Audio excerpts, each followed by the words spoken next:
Hi, everybody. Welcome back to Cozy Cottage ASMR. Today we are going to be reading a book together, so it's a little bit different. I have not read these books before, but I watched a very detailed um, YouTuber explain the plot of the first book, and I immediately wanted to read it.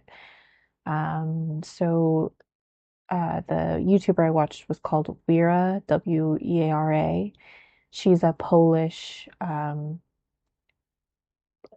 like she's from Poland, and the author of this book I can't say his name, Andrzej, Andrzej Sapkowski is also Polish, and the original Witcher was written in Polish. And so she does a really good job of saying, okay, here are some of the translation issues in terms of going from The Witcher in Polish go to English. And some of the issues are like related to humor and like the way they talk about like sarcastic tones and that sort of thing. Sometimes can be lost in translation. But despite this, I feel like I still want to read The Witcher. I've never played any of the video games either, so this is truly my first foray into the world of The Witcher. Well, that's not true. I did watch some of the first season of The Witcher when it came out a few years back. But again, so yeah, so this is The Witcher Saga Book 1 called The Last Wish. And the cool thing about this book is it's written in a framed narrative, which means that there's a kind of uh, uh, how do I explain it? Um, there's sort of like this running, like it's broken up into multiple different stories of Geralt of Rivia going through different like contracts as a Witcher, but throughout the whole thing, like in between those stories, there's kind of like a um like they call it the voice of reason, but it's a like present day story. So like think of when you're talking about, let's say, like Wuthering Heights, by one of the Brontes, Emily, I believe, Emily Bronte. Mm. She has the narrator um, be someone outside of the story, if that makes sense. So, like, they do that in a lot of like older books where the narrator is outside of the story. So it's kind of like an unbiased person coming in, um, and then someone else telling the story to them. So, for example, in Wuthering Heights, it's that one guy. What's his name? I can't remember what his name is, but he goes to the house and he sees how like moody and like weird the house is, and like how Heathcliff is and all this stuff. And so he's told by his housekeeper all of the stuff that happened with Heathcliff and Catherine and everything that was going on. So that's kind of what a framed narrative looks like, and that's kind of what uh, is going on in this book. So, without further ado, let's get into the first story. So, chapter one, The Voice of Reason. She came to him toward morning. She entered very carefully, moving silently, floating through the chamber like a phantom. The only sound was that of her mantle brushing her naked skin. Yet this faint sound was enough to wake the Witcher, or maybe it only tore him from the half slumber in which he rocked monotonously, as though traveling through fathomless depths, suspended between the seabed and its calm surface and the gently undulating strands of seaweed. He did not move, did not stir. The girl flitted closer, threw off her mantle, and slowly, hesitantly, rested her knee on the edge of the large bed. He observed her through lowered lashes, still not betraying his wakefulness. The girl carefully climbed onto the bedclothes and onto him, wrapping her thighs around him, leaning forward on straining arms. She brushed his face with hair which smelt of chamomile. Determined and as if impatient, she leaned over and touched his eyelids, cheeks, lips with the tips of her breasts. He smiled very slowly, delicately grasping her by the shoulders, and she straightened, escaping his fingers. She was radiant, luminous in the misty brilliance of dawn. He moved, but with pressure from both hands she forbade him to change position, and with a light but decisive movement of her hips demanded a response. He responded. She no longer backed away from his hands. She threw her head back, shook her hair. Her skin was cool and surprisingly smooth. Her eyes glimpsed, when her face came close to his, were huge and dark as the eyes of a water nymph. Rocked, he sank into a sea of chamomile as it grew agitated and seethed. So this is the first story called The Witcher. Later, it was said, the man came from the north, from Roger's Gate. He came on foot, leading his laden horse by the bridle. It was late afternoon, and the ropers, saddlers, and tanners' stalls were already closed. The street empty, it was hot, but the man had a black coat thrown over his shoulders. He drew attention to himself. He stopped in front of the old, narrow court inn, stood there for a moment, listened to the hubbub of voices. As usual at this hour, it was full of people. A stranger did not enter the old narrow court. He pulled his horse farther down the street to another tavern, a smaller one called the Fox. Not enjoying the best of reputations, it was almost empty. The innkeeper raised his head above a barrel of pickled cucumbers and measured the man with his gaze. The outsider, still in his coat, stood stiffly in front of the counter, motionless and silent. "What will it be?" "Beer," said the stranger. His voice was unpleasant. The innkeeper wiped his hands on the canvas apron and filled a chipped earthenware tankard. The stranger was not old, but his hair was almost entirely white. Beneath his coat he wore a worn leather jerkin, laced up at the neck and shoulders. As he took off his coat, those around him noticed that he carried a sword, not something unusual in itself. Nearly every man in Wisdom carried a weapon, but no one carried a sword strapped to his back as if it were a bow or a quiver. The stranger did not sit at the table with the few other guests. He remained standing at the corner, piercing the innkeeper with his gaze. He drew from the tankard. "I'm looking for a room for the night." "There's none," grunted the innkeeper, looking at the guest's boots, dusty and dirty. "Ask the old Narracourt." "I'd rather not stay there." "There is none." The innkeeper finally recognized the stranger's accent. He was Rivian. "I'll pay," the outsider spoke quietly, as if unsure, and the whole nasty affair began. A pockmarked beanpole of a man who, from the moment the outsider had entered, had not taken his gloomy eyes from him, got up and approached the counter.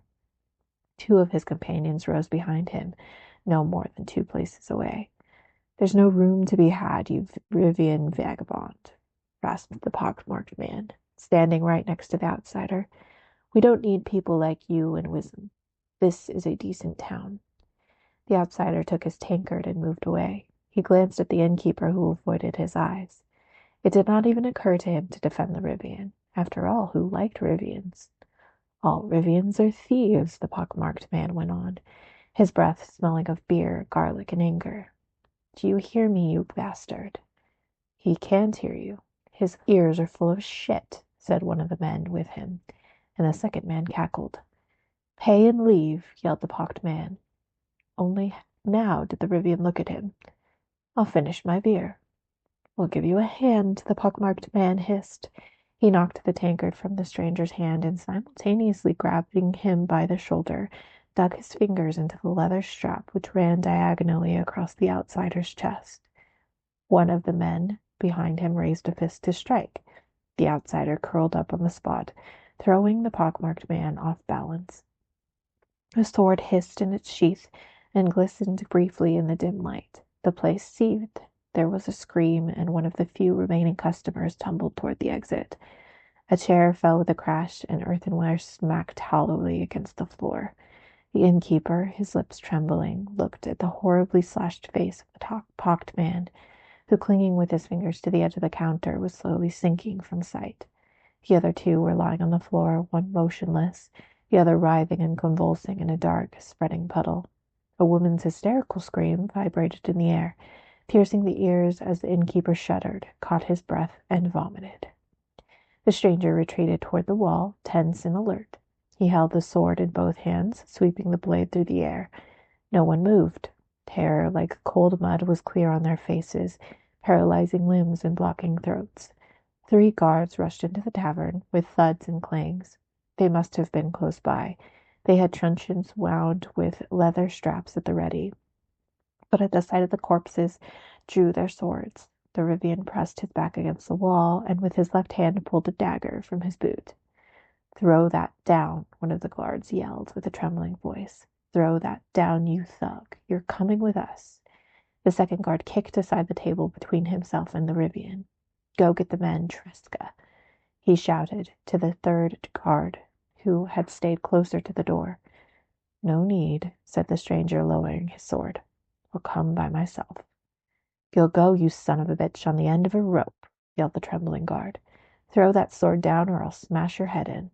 The Rivian straightened. He quickly pinned his blade under his left arm, with his right hand raised toward the guards, swiftly drew a complicated sign in the air. The clout nails which studded his tunic from his wrist to elbow flashed. The guards drew back, shielding their face with their arms. One of the customers sprang up, while the other darted to the door. The woman screamed again, wild and ear-splitting. "I'll come by myself," repeated the stranger in his resounding metallic voice. "And the 3 of you will go in front of me. Take me to the castellan. I don't know the way." "Yes, sir," mumbled the guard, dropping his head. He made toward the exit, looking around tentatively. The other 2 guards followed him out backward hastily. The stranger followed in their tracks, sheathing his sword and dagger. As they passed the tables, the remaining customers hid their faces from the dangerous stranger. Bellerad, castellan of Wisdom, scratched his chin. He was neither suspicious nor faint-hearted, but he did not relish the thought of being alone with the white-haired man. At last he made up his mind. "Leave," he ordered the guards, "and you sit down. No, not there. Farther away, if you please." The stranger sat down. He no longer carried his sword or black coat. "I am Bellerad, castellan of Wisdom," said Bellerad, toying with a heavy mace lying on the table, "and I'm listening. What do you have to say to me, you brigand, before you were thrown into the dungeon?" 3 killed in attempted spell casting. Not bad. Not bad at all. Men are impaled for such things in Wisdom, but I'm a just man, so I'll listen to you before you are executed. Speak." The Rivian unbuttoned his jerkin and pulled out a wad of white goat leather. "You nail this crossways in taverns," he said quietly. "Is what's written here true?" "Ah," Bellerad grunted, looking at the runes etched into the leather. "So that's it. And I didn't guess at once." "Yes, it's true. It's signed by Foltest, King of Temeria, Pontar, and Mahakin, which makes it true. A proclamation is a proclamation, Witcher, but law is law, and I take care of law and order in Wisdom. I will not allow people to be murdered. Do you understand?" The Rivian nodded to show he understood.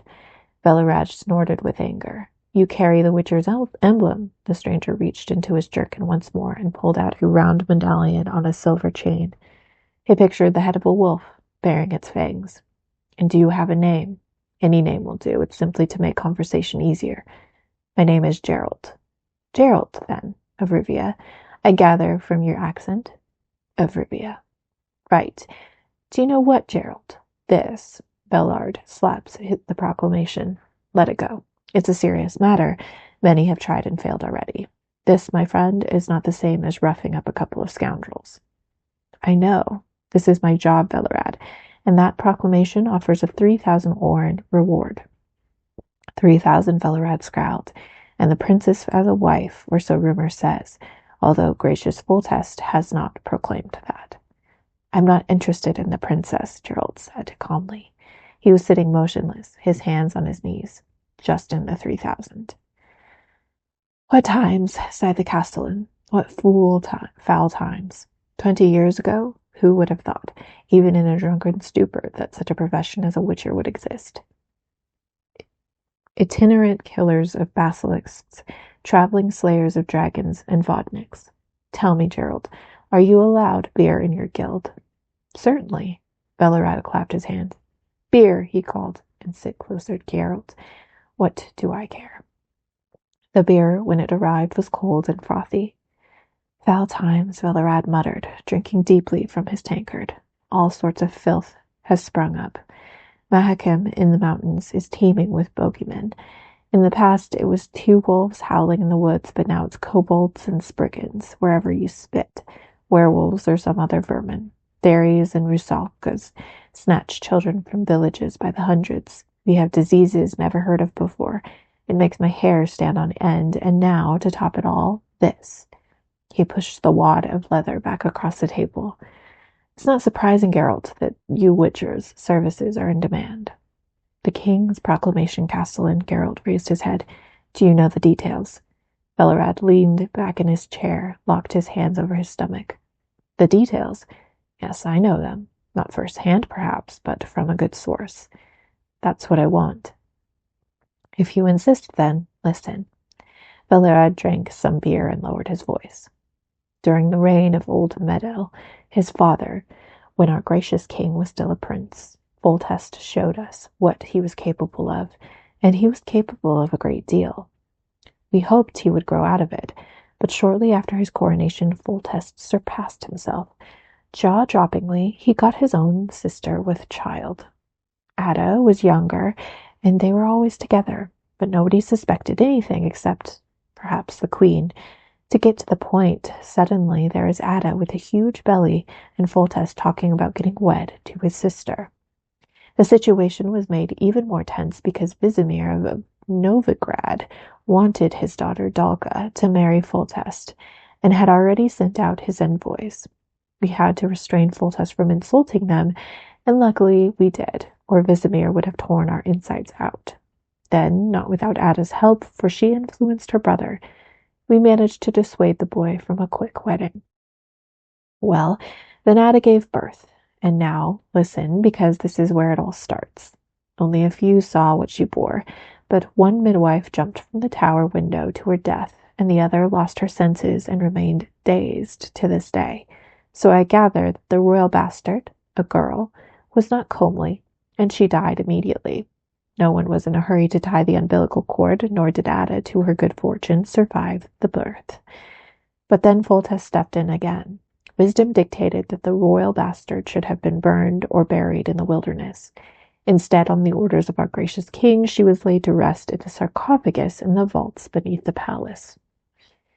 It's too late for your wisdom now, Geralt raised his head. One of the knowing ones should have been sent for. You mean those charlatans with stars on their hats? Of course. About 10 of them came running later, when it became known what lay in the sarcophagus, and what scrambled out of it at night, though it didn't start manifesting right away. Oh no, for 7 years after the funeral there was peace.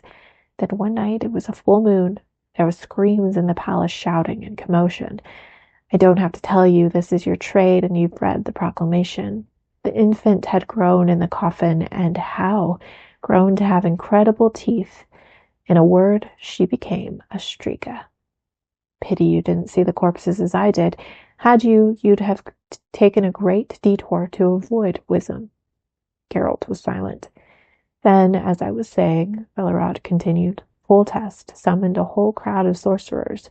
They all jabbered at the same time and almost came to blows with those staffs they carry to beat off the dogs. No doubt, once they've been set loose on them. And I think they regularly are. I'm sorry, Geralt, if you have a different opinion of wizards. No doubt you do in your profession, but to me they are swindlers and fools. You witchers inspire greater confidence in men. At least you are more straightforward. Geralt smiled, but didn't comment. But to the point. The castellan peered into his tankard and poured more beer for himself in the Rivian. Some of the sorcerer's advice didn't seem so stupid. One suggested burning the Striga altogether with the palace and the sarcophagus. Another advised chopping her head off. The rest were keen on driving aspen stakes into her body during the day, when the she-devil was asleep in her coffin, worn out by her night's delights. Unfortunately, one, a jester with a pointed head and a bald pate, a hunchback hermit, argued it was magic. The spell could be undone, and the Striga would turn into Foltest's little daughter, as pretty as a picture. Someone simply had to stay in the crypt throughout the night, and that would be that. After which, can you imagine such a fool? He went to the palace for the night. Little of him was left in the morning, only, I believe, his hat and stick. But Foltest clung to his idea like a bird to a dog's tail. He forbade any attempt to kill the Striga, and brought in charlatans from all corners of wisdom to reverse the spell and turn her into a princess. What colorful company! Twisted women, cripples, dirty and louse-ridden. It was pitiful. They went ahead and cast spells, mainly over a bowl and tankard. Of course, some were quickly exposed as frauds by Foltest or the council. A few here were even hung on the palisades, but not enough of them. I would have hung them all. I don't suppose I have to say that the Striga, in the meantime, was getting her teeth into all sorts of people, every now and again, and paying no attention to the fraudsters and their spells. Or that Foltest was no longer living in the palace. No one lived there anymore. Velerad paused, drank some beer, and the Witcher waited in silence. And so it's been for 7 years. Geralt, because she was born around 14 years ago. We've had a few other worries, like war with Vizimir of Novigrad, fought for real, understandable reasons over the border posts, not for some princess or marriage alliance. Foltest sporadically hints at marriage and looks over portraits from neighboring courts, which he then throws down the privy, and every now and then the mania seizes hold of him again, and he sends horsemen out to look for new sorcerers. His promised reward, the 3,000, was attracted any number of cranks, stray knights, even a shepherd known throughout the whole region as a Cretan. May he rest in peace, but the Striga is still doing well. Every now and again she gets her teeth into someone. You get used to it, and at least those heroes trying to reverse the spell have a use. The beast stuffs herself on the spot and doesn't roam beyond her palace. Foltest has a new palace, of course, quite a fine one. In 7 years, Geralt raised his head. In 7 years, no one has settled the matter.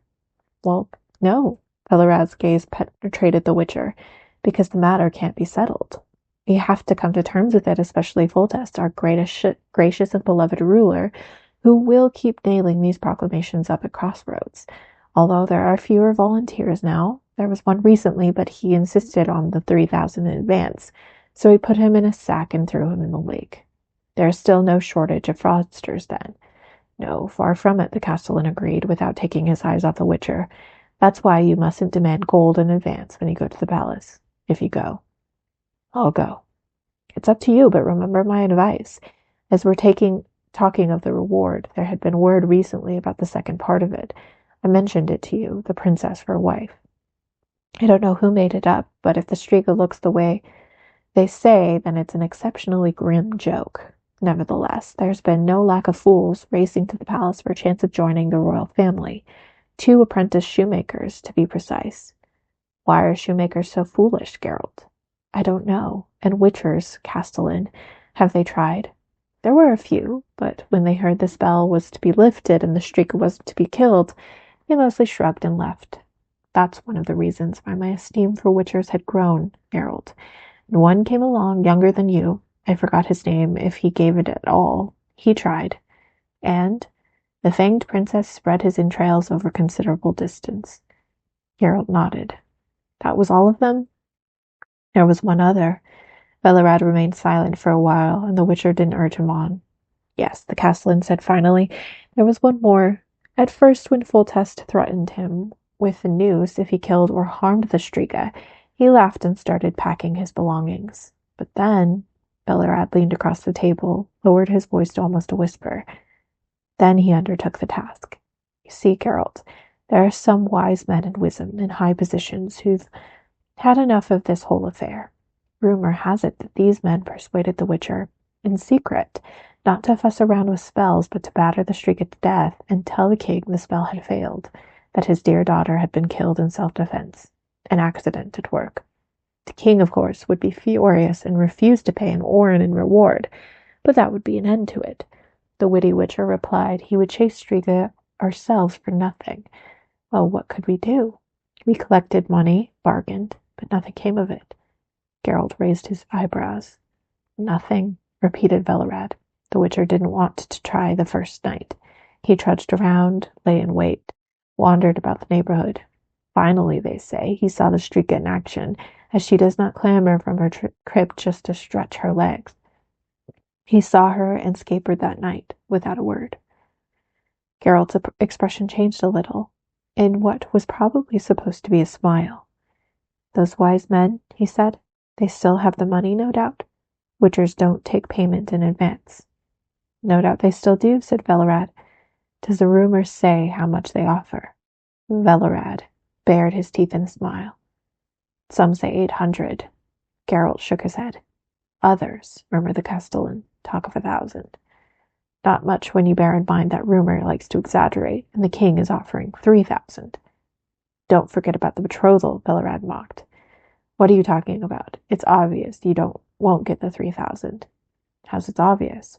Velerad thumped the table. Geralt, do not spoil my impression of Witchers. This has been going on for more than 7 years. The Striga is finishing off up to 50 people a year. Fewer now people are avoiding the palace. Oh no, my friend. I believe in magic. I've seen a great deal, and I believe, to a certain extent, in the abilities of wizards and witchers. But all this nonsense about lifting the spell was made up by a hunchbacked, snotty old man who'd lost his mind on his hermit's diet. It's nonsense when no one but Foltest believes. Ada gave birth to a Strika because she slept with her brother. That is the truth, and no spell will help. Now the Strika devours people, as Strikas do. She has to be killed, and that is that. Listen, 2 years ago, peasants from some god-forsaken hole near Mahakam were plagued by a dragon devouring their sheep. They set out together, battered the dragon to death with stanchions, and did not even think it worth boasting about. But we in wisdom are waiting for a miracle, and bolting our doors every full moon, or trying our criminals to a stake in front of the palace, praying the beast stuffs herself and returns to her sarcophagus. Not a bad method, the Witcher smiled. Are there fewer criminals? Not a bit of it. Which way to the palace? The new one. I will take you myself. And what about the wise men's suggestion? Castellan, said Geralt. Why act in haste? After all, I really could have an accident at work, irrespective of my intentions. Just in case the wise men should be thinking about how to save me from the king's anger and get those 1,500 orens of which rumor speaks ready. It was to be 1,000.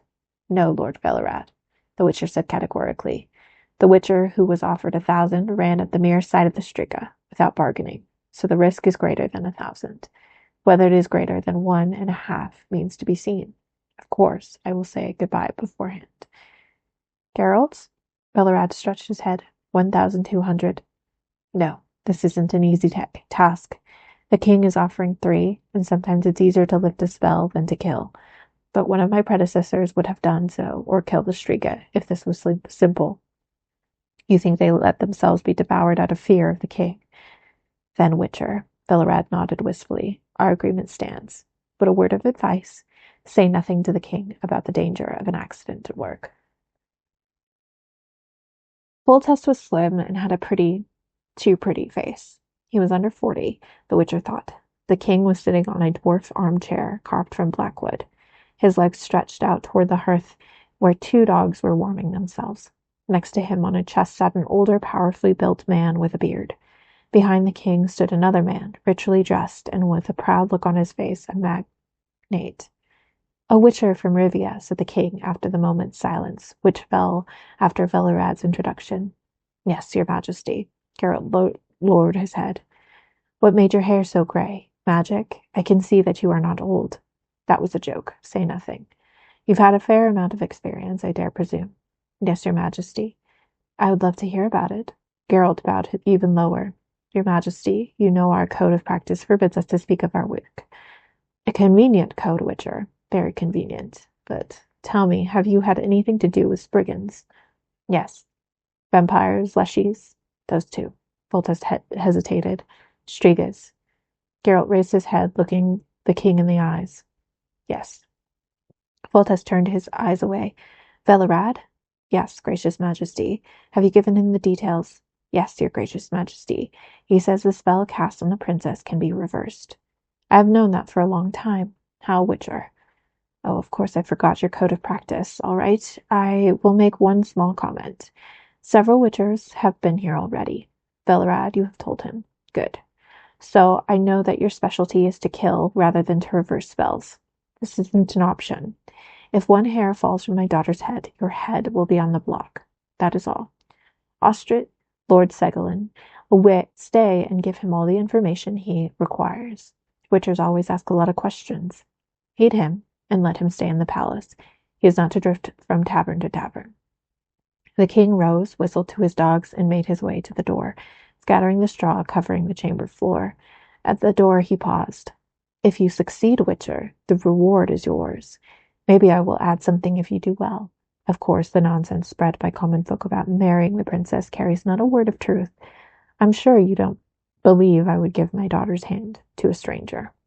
No, your majesty, I don't. Good, that shows you have some wisdom. Foltest left, closing the door behind him. Velerad and the magnate, who had been standing all the while, immediately sat at the table. The castellan finished the king's half-full cup, peered into the jug, and cursed. Ostred, who took Foltest's chair, scowled at the Witcher while he stroked the carved armrests. Segolin, the bearded man, nodded at Geralt. Do sit, Witcher, do sit. Supper will soon be served. What would you like to know? Castellan Velerad had probably already told you everything. I know him. He has sooner told you too much than too little. Only a few questions. Ask. The castellan said that after the Striga's appearance, the king called up many knowing ones. That's right. But don't say Striga, say princess. It makes it easier to avoid making a mistake in the king's presence and any consequent unpleasantness. Was there anyone well known among the knowing ones? Anyone famous? There were such, then and later. I don't remember the names. Do you, Lord Ostrit? I don't recall, said the magnate, but I know some of them enjoyed fame and recognition. There was much talk of it. Were they in agreement that the spell can be lifted? They were far from any agreement, Segolin smiled. On any subject, but such an opinion was expressed. It was supposed to be simple, not even requiring magical abilities, as I understood it. It would suffice for someone to spend the night, from sunset to the third crowing of the cock, by the sarcophagus. Simple indeed, snorted Velerad. I would like to hear a description of the princess. Velerad leapt up from his chair. The princess looks like a Striga, he yelled, like the most Strigish Striga I have heard of. Her Royal Highness, the cursed royal bastard, is 4 cubits high, shaped like a barrel of beer, has a maw which stretches from ear to ear, and is full of dagger-like teeth, has red eyes and a red mop of hair. Her paws, with claws like a wild cat's, hang down to the ground. I'm surprised we've yet to send her likeness to friendly courts. The princess, plague choke her, is already 14. Time to think of giving her hand to a prince in marriage. Hold on, Velerad. Ostrit frowned, glancing at the door. Segolin smiled faintly. The description, although vivid, is reasonably accurate, and that's what you wanted, isn't it, Witcher? Velerad didn't mention that the princess moves with incredible speed, and is far stronger for her height and build than one would expect. And she is 14 years old, if that is of any importance. It is, said the Witcher. Do the attacks on people only occur during the full moon? Yes, replied Segolin. If she attacks beyond the old palace within the palace walls, people always die, irrespective of the moon's phase. But she only ventures out during the full moon, and not always then. Has there been even one attack during the day? No. Does she always devour her victims? Velerad spat vehemently on the straw. Come on, Geralt. It'll be supper soon. Pish. Devours. Takes a bite, leaves a side. It varies according to her mood, no doubt. She only bit the head from one, gutted a couple, and a few more she picked clean to the bone, sucked them dry, you could say. Damned mothers. Careful, Velerad, snarled Ostrit. Say what you want about the Striga, but do not insult Ada in front of me, as you would not dare in the king's presence. Has anyone she's attacked survived? The Witcher asked, apparently paying no special attention to the magnate's outburst. Segolin and Ostrit looked at each other. Yes, said the bearded man. At the very beginning, 7 years ago, she threw herself at 2 soldiers standing guard over the crypt. One escaped. And then, interrupted Velerad, there was another, the miller she attacked near the town. You remember? The following day, late in the evening, the miller was brought to the small chamber above the guardhouse allocated to the witcher. He was led in by a soldier in a hooded cloak. The conversation did not yield any significant results. The miller was terrified, he mumbled and stammered, and his scars told the witcher more than he did. The Striga could open her jaws impressively wide and had extremely sharp teeth, including very long upper fangs, 4 of them, 2 on each side. Her claws were sharper than a wildcat's, but less curved, and it was only because of that the miller had managed to tear himself away. Having finished his examination, Geralt nodded to the miller and soldier, dismissing them. The soldier pushed the peasant through the door and lowered his hood. It was Foltest himself. "Sit. Do not get up," said the king. "This visit is unofficial. Are you happy with the interview? I heard you were at the palace this morning." "Yes, your majesty." "When will you set about your task?" "It is 4 days until the full moon. After that." "You prefer to have a look at her beforehand." "There is no need, but having had her fill, the princess will be less active." "Striga, Master Witcher, Striga.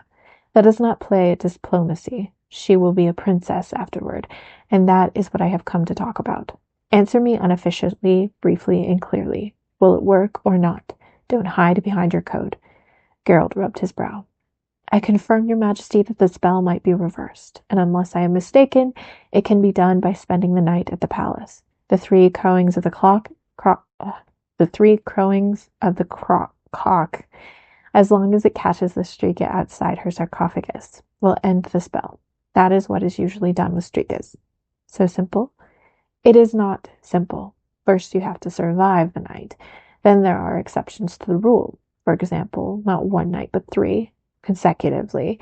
There are also cases which are, well, hopeless." "Yes," Foltest bristled. "I keep hearing that from some people. Kill the monster because it's an incurable case. Master Witcher, I am sure they have already spoken to you. Am I right? Hack the man-eater to death without any more fuss, the beginning, and tell the king nothing else could be done. I won't pay, but they will. Very convenient and cheap, because the king will order the Witcher beheaded or hanged, and the gold will remain in their pockets." "The king unconditionally orders the Witcher to be beheaded," Geralt grimaced. Foltest looked the Rivian in the eyes for a long while. "The king does not know," he finally said, "but the Witcher should bear such an eventuality in mind." Geralt was silent for a moment. "I intend to do what is in my power," he said, "but if it goes badly, I will defend my life. Your majesty, you must also be prepared for such an eventuality." Foltest got up. "You do not understand me. It's obvious you'll kill her if it becomes necessary, whether I like it or not, because otherwise she'll kill you, surely and inevitably. I won't punish anyone who kills her in self-defense, but I will not allow her to be killed without trying to save her. There have already been attempts to set fire to the old palace. They shot at her with arrows, dug pits, and set traps and snares, until I hung a few of her attackers. But that is not the point, Witcher. Listen." "I'm listening." "After the 3rd crowing of the cock, there will be no Striga, if I understand correctly." "What will there be?" "If all goes well, a 14-year-old girl, with red eyes, crocodile's teeth, a normal 14-year-old, except that, well, physically." "I see. And mentally? Every day a bucket of blood for breakfast? A little girl's thigh?" "No. Mentally there is no telling. On the level, I think of a 3 or 4-year-old child. She'll require loving care for a long while." "That's obvious. Witcher?" "I'm listening." "Can it happen to her again later on?" Geralt was silent. "Aha," said the king. "It can. And what then?" "Should she die after a long swoon lasting several days, her body will have to be burned. Quickly." Foltest grew gloomy. "I do not think it will come to that," added Geralt. "Just to be sure, I will give you some instructions, your majesty, to lessen the danger." "Right now? Is it not too soon, Master Witcher? And if—" "Right now," interrupted the Rivian. "Many things may happen, your majesty. It could be that you'll find a princess in the morning, the spell already broken, and my corpse. Even so, despite my permission to defend yourself, which it seems wasn't that important to you. This is a serious matter, your majesty. The risk is great. That is why you must listen. The princess should always wear a sapphire around her neck, or better, an inclusion on a silver chain. Day and night. What is an inclusion? A sapphire with a pocket of air trapped within the stone. Aside from that, every now and then you should burn juniper, broom, and aspen in the fireplace of her chamber.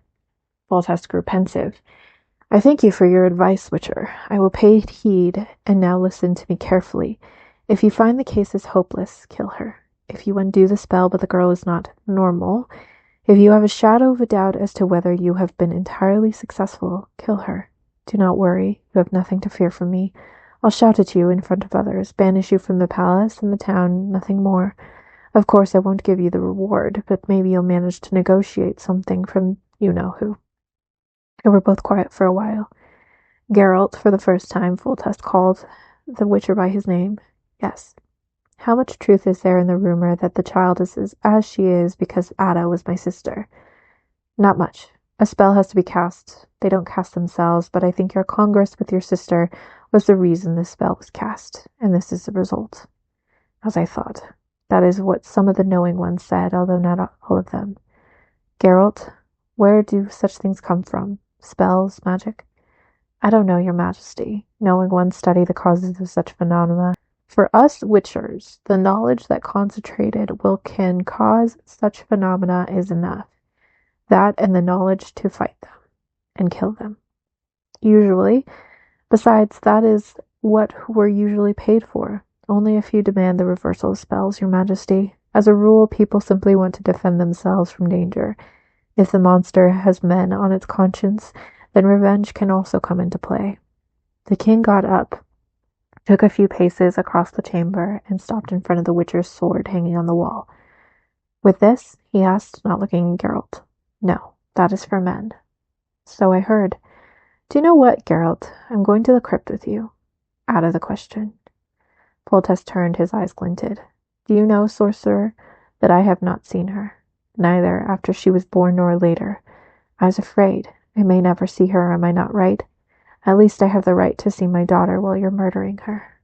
I repeat, it's out of the question. It is certain death, for me as well as you. If my attention, my will falters. No, your majesty. Foltest turned away, started toward the door. For a moment Geralt thought he would leave without a word, without a parting gesture, but the king stopped and looked at him. You inspire trust, he said, although I know what a rogue you are. I was told what happened at the tavern. I'm sure you killed those thugs solely for word to spread, to shock people, to shock me. It's obvious that you could have dealt with them without killing. I'm afraid I'll never know whether you are going there to save my daughter or to kill her, but I agree to it. I have to agree. Do you know why? Geralt did not reply.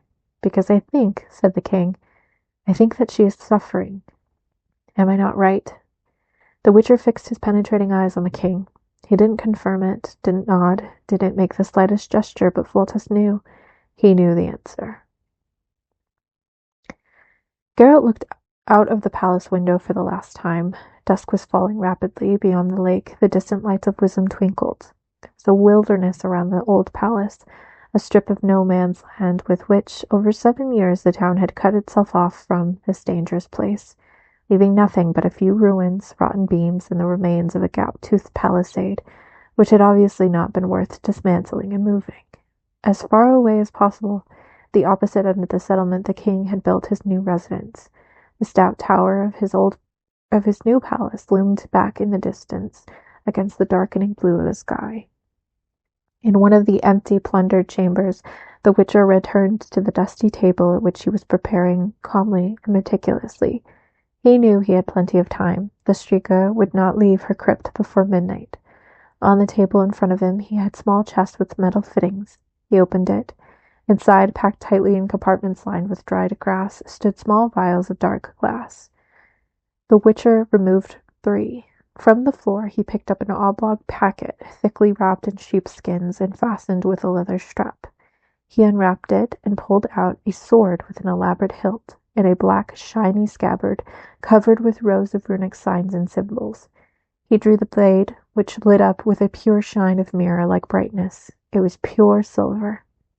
Geralt whispered an incantation and drank, one after the other, the contents of 2 vials, placing his left hand on the blade of the sword after each sip. Then, wrapping himself tightly in his black coat, he sat down on the floor. There were no chairs in the chamber or in the rest of the palace. He sat motionless, his eyes closed. His breathing, at first even, suddenly quickened, becoming rasping and tense, and then stopped completely. The mixture, which helped the Witcher gain full control of his body, was chiefly made of veratrum, stramonium, hawthorn, and spurge. The other ingredients had no name in any human language. For anyone who was not, like Geralt, inured to it from childhood, it would have been lethal poison. The Witcher turned his head abruptly. In the silence, his hearing, sharpened beyond measure, easily picked out a rustle of footsteps through the courtyard, overgrown with stinging nettles. Could not be the Striga. The steps were too light. Geralt threw his sword back across his back, hid his bundle in the hearth on the ruined chimney place, and silent as a bat, ran downstairs. It was still light enough in the courtyard for the approaching man to see the Witcher's face. The man, Ostred, backed away abruptly. An involuntary grimace of terror and repulsion contorted his lips. The Witcher smiled dryly. He knew what he looked like. After drinking a mixture of banewort, monkshood, and eyebright, the face takes on the color of chalk, and the pupils fill the entire iris. But the mixture enables one to see in the deepest darkness, and this is what Geralt wanted. Ostred quickly regained control. "You look as if you were already a corpse, Witcher," he said. "From fear, no doubt. Don't be afraid. I bring you reprieve." The Witcher did not reply. "Don't you hear what I say, you Rivian charlatan? You're saved, and rich." Ostred hefted a sizable purse in his hand and threw it at Geralt's feet. 1,000 orens. Take it on your horse and get out of here." Rivian still said nothing. "Don't gawp at me," Ostred raised his voice, "and don't waste my time. I have no intention of standing here until midnight. Don't you understand? I do not wish you to undo the spell. No, you haven't guessed. I am not in league with Velerad and Segalin. I don't want you to kill her. You are simply to leave. Everything is to stay as it is." The Witcher did not move. He did not want the magnate to realize how fast his movements and reactions now were. It was growing quickly dark. A relief, as even the semi-darkness of dusk was too bright for his dilated pupils. "And why, sir, is everything to remain as it is?" he asked, trying to enunciate every word slowly. "Now that," Ostred remained his head proudly, "should really be of damn little concern to you." "And what if I already know?" "Go on." "It will be easier to remove Foltest from the throne if the Striga frightens the people even more. If the royal madness completely disgusts both magnates and common folk, am I right? I came here by way of Redania and Novigrad.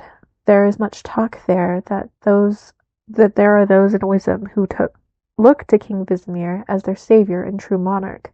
But I, Lord Ostred, do not care about politics or the successions to thrones or revolutions in palaces. I am here to accomplish my task. Have you never heard of a sense of responsibility and plain honesty, about professional ethics?" "Careful to whom you speak, you vagabond," Ostred yelled furiously, placing his hand on the hilt of his sword. "I have had enough of this. I am not accustomed to hold such discussions. Look at you. Ethics, codes of practice, morality. Who are you to talk? A brigand who's barely arrived before he starts murdering men, who bends double to Foltest, and behind his back bargains with Velerad like a hired thug, and you dare to turn your nose up at me, you serf. Play at being a knowing one, a magician, you scheming Witcher. Begone before I run the flat of my sword across your gob." The Witcher did not stir. He stood calmly. "You'd better leave, Lord Ostred," he said. "It's growing dark." Ostred took a step back, drew his sword in a flash. "You asked for this, you sorcerer. I'll kill you. Your tricks won't help you. I carry a turtle stone." Geralt smiled. The reputation of Turtlestone was as mistaken as it was popular, but the Witcher was not going to lose his strength on spells, which much less expose his silver sword to contact with Ostred's blade. He dived under the whirling blade, and with the heel of his hand and his silver-studded cuff hit him in the temple.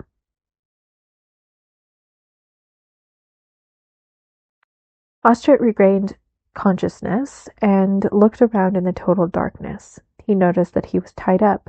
He did not see Geralt standing right beside him, but he realized where he was and let out a prolonged, terrifying howl. Keep quiet, said the Witcher, otherwise you'll lure her out before her time. You damned murderer, where are you? Untie me immediately, you louse. You'll hang for this, you son of a bitch. Quiet. Ostrit panted heavily. You're leaving me here to be devoured by her, tied up. He asked quieter now, whispering a vile invective. No, said the Witcher. I'll let you go, but not now. You scoundrel, hissed Ostrit. To distract the Strega. Yes. Ostrit didn't say anything. He stopped wriggling and lay quietly. Witcher? Yes. It's true that I wanted to overthrow Foltest. I'm not the only one, but I am the only one who wanted him dead. I wanted him to die in agony, to go mad, to rot alive. Do you know why? Geralt remained silent. I loved Ada, the king's sister, the king's mistress, the king's trollop. I loved her, Witcher. Are you there? I am. I know what you're thinking, but it wasn't like that. Believe me, I didn't cast any spells. I don't know anything about magic. Only once in anger did I say, only once, Witcher, are you listening? I am. It's his mother, the old queen. It must be her. She couldn't watch him and Ada. It wasn't me. I only once, tried to persuade them, but Ada, Witcher, I was besotted and said, Witcher, was it me? Me? It doesn't matter anymore. Witcher, is it nearly midnight? It's close. Let me go. Give me more time. No. Ostrid did not hear the scrape of the tomb lid being moved aside, but the Witcher did. He leaned over and with his dagger cut the magnate's bonds. Ostrid did not wait for the word. He jumped up, numb, hobbled clumsily, and ran. His eyes had grown accustomed enough to the darkness for him to see his way from the main hall to the exit. The slab blocking the entrance to the crypt opened and fell to the floor with a thud. Geralt, prudently behind the staircase balustrade, saw the misshapen figure of the Striga, speeding swiftly and unerringly in the direction of Ostrit's receding footsteps. Not the slightest sound issued from the Striga. A terrible, quivering, frenzied scream tore the night, shook the old walls, continued rising and falling, vibrating. The Witcher couldn't make out exactly how far away it was. His sharpened hearing deceived him, but he knew that the Striga had caught up with Ostrit quickly. Too quickly. He stepped into the middle of the hall, stood right at the entrance to the crypt. He threw down his coat, twitched his shoulders, adjusted the position of his sword, pulled on his gauntlets. He still had some time. He knew that the Striga, although well fed after the full moon, would not readily abandon Ostrit's corpse. The heart and liver were, for her, valuable reserves of nutrition for the long period spent in lethargic sleep. The Witcher waited. By his count, there were about 3 hours left until dawn. The cock's crow could only mislead him. Besides, there were probably no cocks in the neighborhood. He heard her. She was trudging slowly, shuffling along the floor, and then he saw her. The description had been accurate. The disproportionately large head, set on a short neck, was surrounded by a tangled curly halo of reddish hair. Her eyes shone in the darkness like an animal's. The Striga stood motionless, her gaze fixed on Geralt. Suddenly she opened her jaws as if proud of her rows of pointed white teeth, and snapped them shut with a crack like a chest being closed, and leapt, slashing at the Witcher with her bloodied claws. Geralt jumped to the side, spun a swift pirouette. The Striga jumped against him, also spun around, slicing through the air with her talons.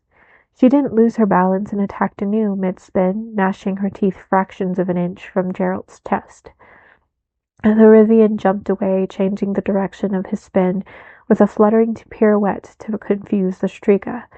As he leapt away, he dealt a hard blow to the side of her head, with his silver spikes studding the knuckles of his gauntlet. The Striga roared horribly, filling the place with a booming echo, fell to the ground, froze, and started to howl howlily and furiously. The Witcher smiled maliciously. His first attempt, as he had hoped, had gone well.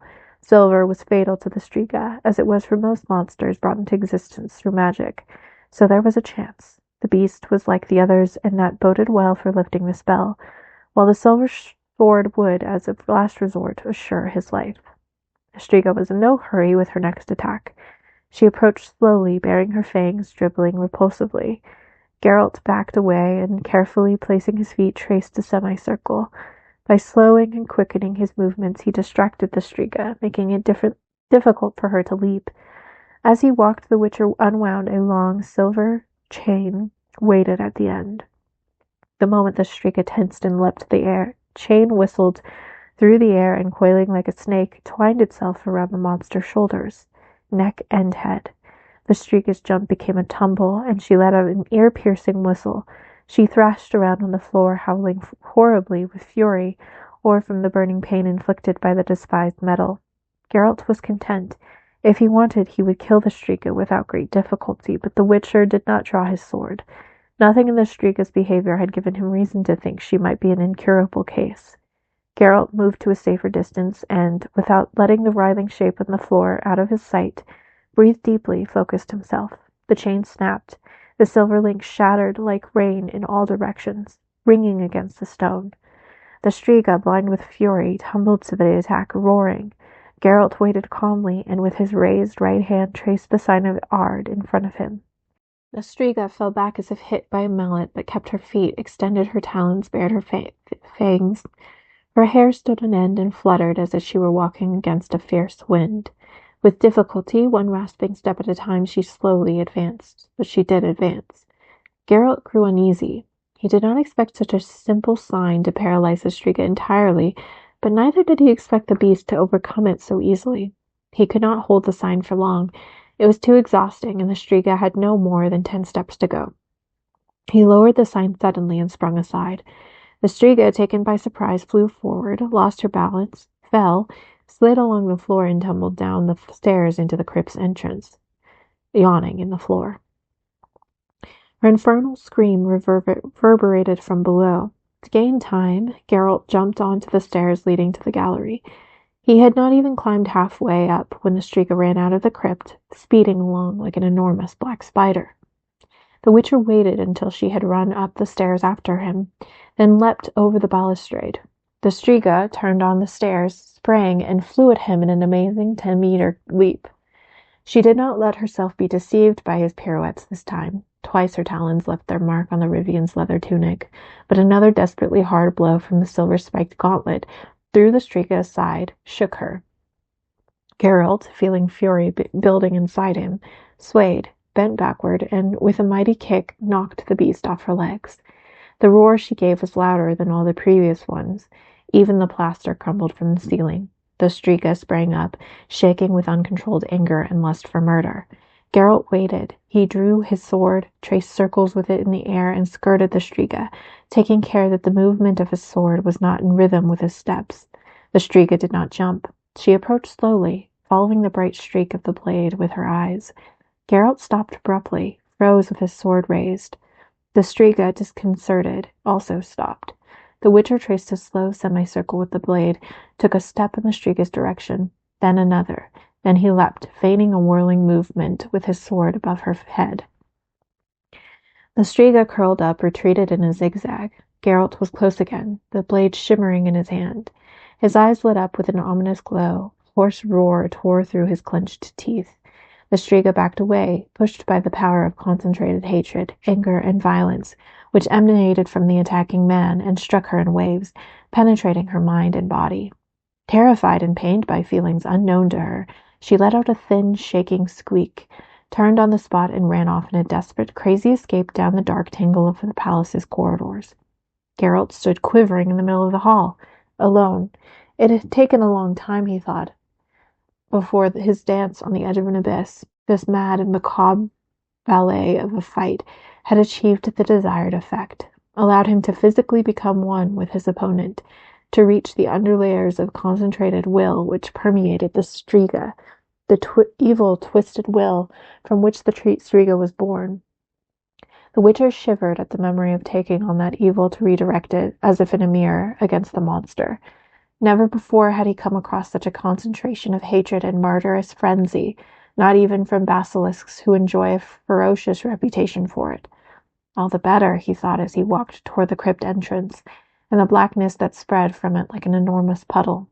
All the better, all the stronger, was the blow received by the Striga. This would give him a little more time until the beast recovered from the shock. The Witcher doubted whether he could repeat such an effort. The elixirs were weakening, and it was still a long time until dawn, but the Striga could not return to her crypt before first light, or all this trouble would come to nothing. He went down the stairs. The crypt was not large. There was room for 3 stone sarcophagi. The slab covering the first was half pushed aside. Geralt pulled a third vial from beneath his tunic, quickly drank its contents, climbed into the tomb and stretched out in it. As he had expected, it was a double tomb for mother and daughter. He'd only just pulled the cover close when heard the Striga's roar again. He lay on his back next to Ada's mummified corpse and traced the sign of Írden on the inside of the slab. He laid his sword on his chest, stood a tiny hourglass filled with phosphorescent sand next to it, and crossed his arms. He no longer heard the Striga's screams as she searched the palace. He had gradually stopped hearing anything as the true love and Celandine began to work. When Geralt opened his eyes, the sand had passed through the hourglass, which meant his sleep had been even longer than he had intended. He pricked up his ears and heard nothing. His senses were now functioning normally. He took hold of his sword and, murmuring an incantation, ran his hand across the lid of the sarcophagus. He then moved the slab slightly, a couple of inches. Silence. He pushed the lid further, sat, holding his weapon at the ready, and lifted his head above the tomb. The crypt was dark, but the Witcher knew that outside dawn was breaking. He struck a light like a miniature lamp and lifted it, throwing strange shadows across the walls of the crypt. It was empty. He scrambled from the sarcophagus, aching, numb, cold, and then he saw her. She was lying on her back next to the tomb, naked and unconscious. She was rather ugly, slim, with small pointed breasts and dirty. Her hair, flaxen red, reaching almost to her waist. Standing the lamp on the slab, he knelt beside her and leaned over. Her lips were pale and her face was bloody where he had hit her cheekbone. Geralt removed his gloves, put his sword aside, and without any fuss drew up her top lip with his finger. Her teeth were normal. He reached for her hand, which was buried in her tangled hair. Before he took it, he saw her open eyes. Too late. She swiped him across the neck with her talons, cutting him deeply. Blood splashed onto her face. She howled, striking him in the eyes with her other hand. He fell on her, grabbing her by the wrists, nailing her to the floor. She gnashed her teeth, which were now too short in front of his face. He butted her in the face with his forehead and pinned her down harder. She had lost her former strength. She could only writhe beneath him, howling, spitting out blood. His blood, which was pouring over her mouth. His blood was draining away quickly.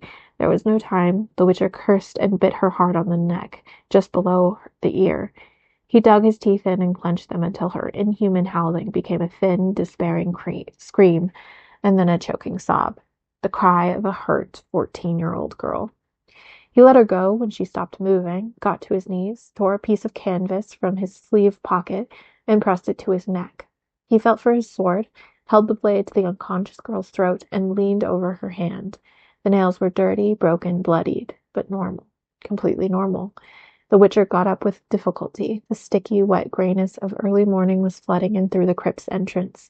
He made a move toward the stairs, but staggered and sat down heavily on the floor. Blood was pouring through the drenched canvas on his hand, running down his sleeve. He unfastened his tunic, slit his shirt, tore and ripped rags from it, and tied them around his neck, knowing that he didn't have much time, that he would soon faint. He succeeded, and fainted. In Wisdom, beyond the lake, a cock, ruffling his feathers in the cold damp, crowed hoarsely for the 3rd time. He saw the whitened walls and beamed ceiling of the small chamber above the guardroom. He moved his head, grimacing with pain, and moaned. His neck was bandaged, thickly, thoroughly, and professionally. "Lie still, Witcher," said Velerad. "Lie, do not move." "My sword." Yes, of course, that is more important to your Witcher's silver sword. It's here, don't worry. Both the sword and your little trunk. And the 3,000 orens. Yes, don't utter a word. It is I who am an old fool, and you the wise Witcher. Foltest has been repeating it over and over for the last 2 days. 2? Oh yes, 2. She slit your neck open quite thoroughly. One could see everything you have inside there. You lost a great deal of blood. Fortunately, we hurried to the palace straight after the 3rd crowing of the clock. Nobody slept in Wisdom that night. It was impossible. You made a terrible noise. Does my talking tire you? The princess? The princess is like a princess. Thin and somewhat dull-witted, she weeps incessantly and wets her bed. but Folsa says this will change. I don't think it'll change for the worse, do you, Geralt? The Witcher closed his eyes. Good. I take my leave now. Rest. Velerad got up. Geralt, before I go, tell me, why did you try to bite her to death? Eh? Geralt? The Witcher was asleep. So that's where we are going to leave off today.